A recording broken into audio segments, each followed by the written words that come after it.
সুপ্রিয় দর্শক আসসালামু আলাইকুম, কেমন আছেন সবাই? আশা করছি সবাই অনেক ভালো আছেন। আজকে ঈদ স্পেশাল তৈরি করে দেখাবো গরুর গোশত দিয়ে কিভাবে ঝরঝরে পারফেক্ট করে বিরিয়ানি তৈরি করতে পারবেন।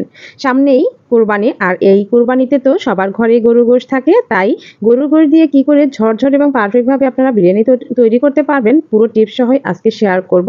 আশা করছি আজকের রেসিপিটিও আপনাদের খুবই ভালো লাগবে। আর চলুন দেখে নেওয়া যাক ঝটপট কিভাবে এই বিরিয়ানিটা রান্না করলাম। সাথেই থাকবেন অবশ্যই একটি লাইক দিয়ে।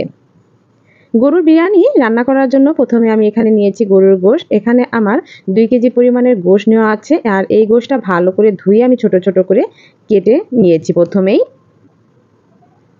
ভালো করে ধুয়ে পরিষ্কার করে এখন আমি ম্যারিনেট করে রাখবো। তার জন্য দিয়ে দিলাম এখানে আধা কাপ পরিমাণের পেঁয়াজ কুচি, আর 2 চামচ দিয়ে দেবো আদা রসুন পেস্ট। কুচু করে কিন্তু আমি আদা রসুন পেস্টটা দিয়েছি। আর এখানে 1 কাপ পরিমাণে দেখতেই পাচ্ছেন পেঁয়াজ বাটা দিয়েছি আমি।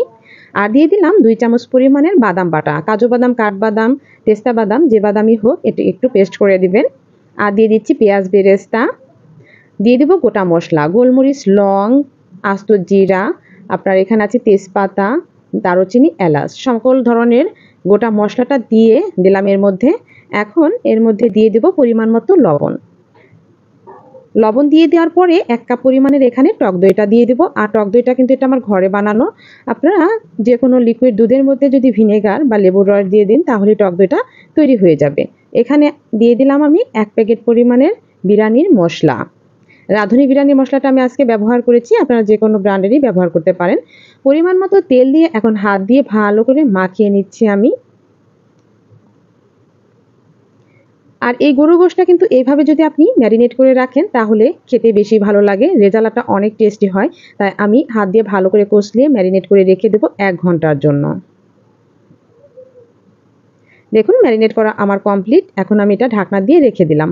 অন্যদিকে বিরিয়ানিতে কিন্তু আলু না দিলে একদমই ভালো লাগে না, তাই আমি এখানে বেশ কিছু আলু কিউব করে কেটে রেখেছি। এখন এর মধ্যে সামান্য একটু জর্দার কালার মানে অরেঞ্জ ফুড কালার দিয়ে দিলাম। আর এই কালারটা দিয়ে যদি আপনারা আলুগুলো ফ্রাই করেন তাহলে দেখবেন দেখতে অনেকটাই লোভনীয় লাগবে।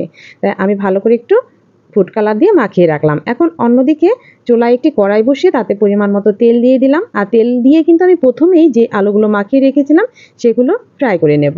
তার জন্য আলুগুলো প্রথমে কড়াইতে দিয়ে দিলাম। এখন খুন্তি দিয়ে ভালো করে নেড়েচেড়ে আমি এই আলুগুলো ফ্রাই করে নিচ্ছি।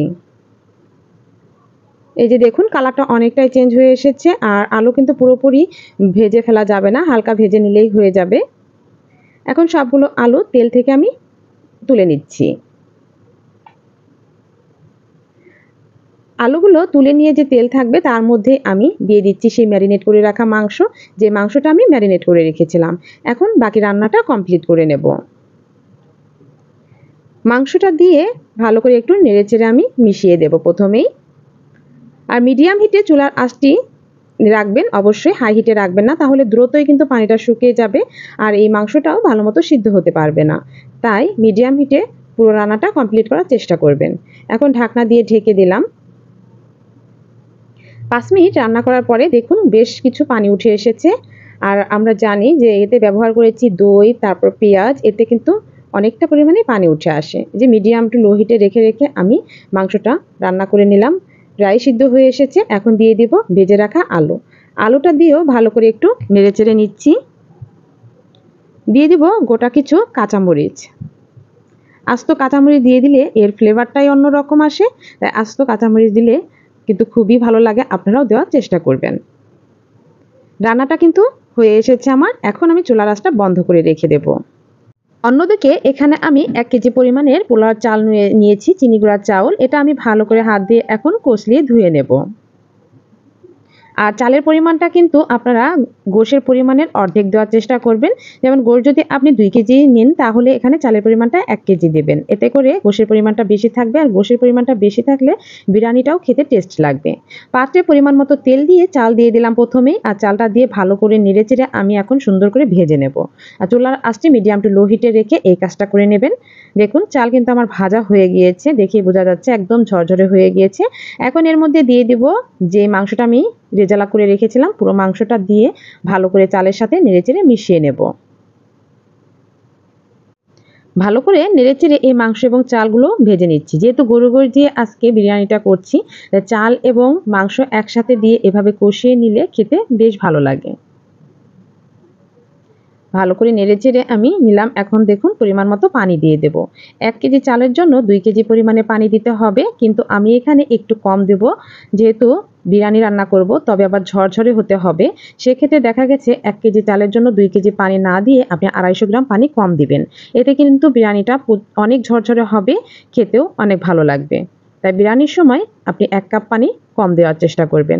দিয়ে দিলাম আস্ত আরও কিছু কাঁচামরিচ, আর দিয়ে দিব 1 চামচ পরিমাণের কেওড়া জল। একেবারে কিন্তু সহজ উপকরণ দিয়েই আমি দেখানোর চেষ্টা করেছি। পরিমাণ মতো লবণ দিয়ে দিলাম যতটুকু প্রয়োজন। এখন ভালো করে নেড়েচেড়ে ঢাকনা দিয়ে ঢেকে রান্নাটা করে নেব। 5 মিনিট রান্না করে নিচ্ছি প্রথমেই। যে দেখুন 5 মিনিট পরে আবারও ঢাকনা খুলে একটু নেড়েচেড়ে দেব। একেবারে সহজ উপকরণ দিয়েই আমি আজকে রান্নাটা করেছি, কারণ সবার ঘরেই অনেক উপকরণ থাকে না। আর যেসব উপকরণ ব্যবহার করেছি এগুলো আশা করছি সবার ঘরেই থাকে। একেবারে ঝরঝরে করে গরুর মাংস দিয়ে এভাবে আপনারা বিরিয়ানিটা রান্না করে নিতে পারবেন খুব সহজেই। ভালো করে একটু নেড়েচেড়ে দিচ্ছি। আর এই সময় কিন্তু চুলার আঁচটা মিডিয়াম হিটে থাকবে, হাই হিটে করবেন না, তাহলে দ্রুত পানি শুকিয়ে যাবে। ভালো করে নেড়েচেড়ে আবারও ঢাকনা দিয়ে ঢেকে আরও 5 মিনিটের জন্য রান্না করে নিচ্ছি। 5 মিনিট পরে দেখুন পানিটা কিন্তু শুকিয়ে এসেছে। এখন ভালো করে নেড়েচেড়ে উল্টিয়ে পাল্টিয়ে দেব।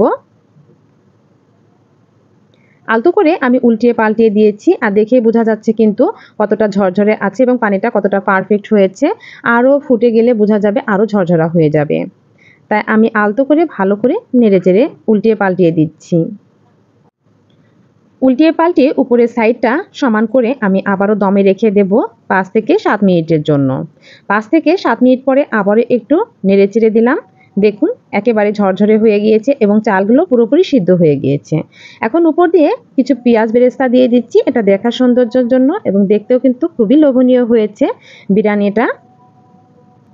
উপর দিয়ে পেঁয়াজ বেরেস্তা দিয়ে আমি ঢাকনা দিয়ে ঢেকে দেব এবং সবশেষে দিয়ে দিচ্ছি ঘি।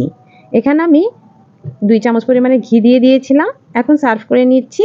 দেখুন একেবারে ঝরঝরে এবং পারফেক্ট তৈরি হয়ে গেল গরুর বিরিয়ানি। আপনারাও কিন্তু এই ঈদে এইভাবে ঝরঝরে বিরিয়ানি রান্না করে আমার কমেন্টসে অবশ্যই শেয়ার করবেন। রেসিপিটা কেমন লাগলো তা অবশ্যই কমেন্টসে জানিয়ে দেবেন। যদি ভালো লেগে থাকে তাহলে পাশে থেকে সাপোর্ট করবেন। সবাই ভালো থাকবেন, সুস্থ থাকবেন। আজকে এ পর্যন্তই, আবারও হাজির হয়ে যাব নতুন রেসিপি নিয়ে। সে পর্যন্ত সবাই ভালো থাকুন। আল্লাহ হাফেজ।